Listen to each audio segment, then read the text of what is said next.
Thanks a lot, Chair. Basically, I want to ask the Taoiseach about the status of his engagement at WTO and EU level with regard to the proposal to extend the TRIPS TRIPS agreement to cover, or not applying the TRIPS agreement to cover COVID-19 therapeutics and diagnostic tests, as well as the issue of vaccines. Chair, my Irish is not as good as yours, so just to be sure I'm taking 13, 14 and 43 together. Is that okay?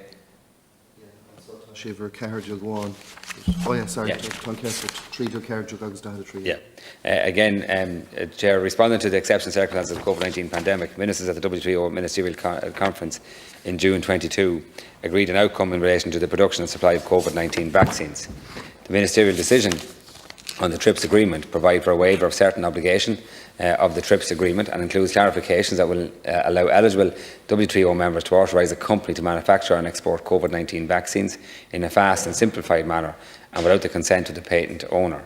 Developing countries will be able to use this solution to authorise the manufacture, the import or the export of COVID-19 vaccines without prior negotiation with the patent owner and without any notification requirements that would delay the start of the manufacture or export.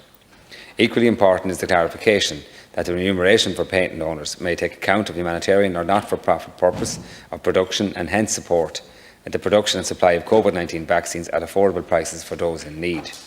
The ministerial decision covers COVID-19 vaccines as well as the ingredients and the processes necessary for their manufacture. At the time of the adoption of the decision, there was no consensus among the members to cover also COVID-19 diagnostics and therapeutics. As a compromise, paragraph 8 of the decision stipulates that no later than 6 months from the date of that decision, which will bring us to the 17th of December this year, members will be expected to decide on whether to extend the decision to cover the production and the supply of the COVID-19 diagnostics and therapeutics. You are already aware that the trade is an exclusive competence of the EU, and accordingly the negotiations on TRIPS as a trade matter are led by the EU. The EU is in the process of conducting internal consultations and analysis on the extension, taking into consideration that the fact for COVID-19 therapeutics and diagnostics is more complex than the one pertaining to vaccines. Discussions on the extension of the mechanism to cover the production and supply of COVID-19 diagnostics and therapeutics are ongoing in the WTO, and the EU is engaging constructively in these discussions. Ireland will continue to engage with the European Commission and other Member States on the EU position. A decision to extend the earlier ministerial decision from June 22 will require the agreement of all WTO members. So, again, the next main date is December, if we are to stay within those 6 months, and we'll certainly update the members after that session as well. Dr. Connolly taught us Okay, Dr. Murphy. Thanks a lot.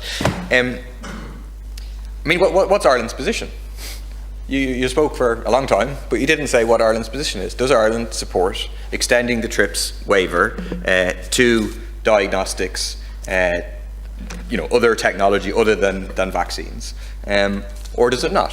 Does it stand with the poorest people in the world who want to get access to the technology to be able to test for, so on, COVID, or does it stand with the big pharmaceutical companies who want to keep a monopoly on those technologies in order to maximise their profits? Where does Ireland stand? That's very, very important to know, because what's being reported is that the obstructive position in the talks is being taken by the EU, the UK, Canada and Japan, who are seeking to delay progress in relation to that. And obviously Ireland is part of the EU. But what's Ireland's position? Does the Irish government support extending the TRIPS waiver to diagnostics and therapeutics, or does it not? Thanks, Chair. I do have that letter that was addressed to the Taoiseach as well from those individuals, again outlining the concerns. And we have to reflect on what progress has been made already since we were discussing this, which was the access to the vaccine. That it was a discussion that mainly people were raising here before.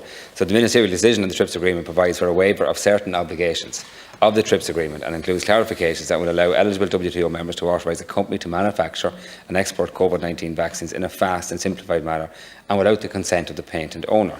There's been major changes here. Developing countries will be able to use this solution to authorise the manufacture, import or export of COVID-19 vaccines without prior negotiation with the patent owner and without any notification requirements that would delay the start of the manufactures or export. Equally important is the clarification that the remuneration for patent owners may take account of humanitarian or not-for-profit purpose of production and hence support the production and supply of COVID-19 vaccines at affordable prices for those in need.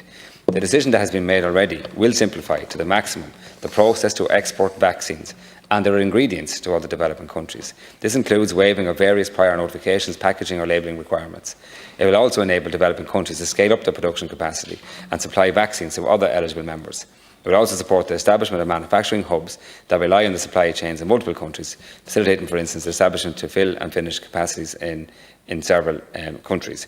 The outcome maintains the protection of IP as opposed to waiving IP rights, a key element for developing countries not only to benefit from the innovation that the system sustains, but also to have the environment that incentivises investments that the international community should make to boost capacity and diversification, the production of vaccines and pharmaceutical products more broadly throughout the world. And I've argued here before, the successful production of new vaccines and new medicines involves public money and private money.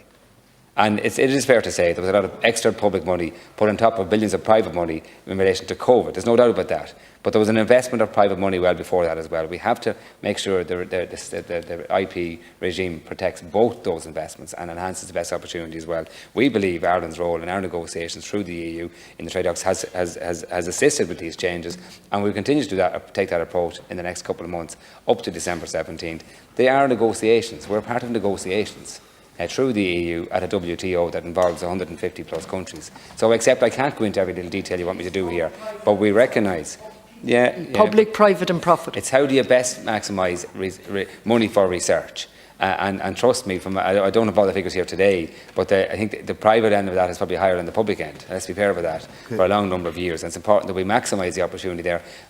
We differ here on the need to have a blend of public and private money in research. To me, it's how do you maximise the impact from expenditure, and that's by combining the two in many ways. And that's not an approach shared by Deputy Murphy. Deputy Connolly, I'm not sure your approach, but I know Deputy Murphy, he believes it should be all just taxpayers' money. I believe that misses out on opportunities that we have to build on as well.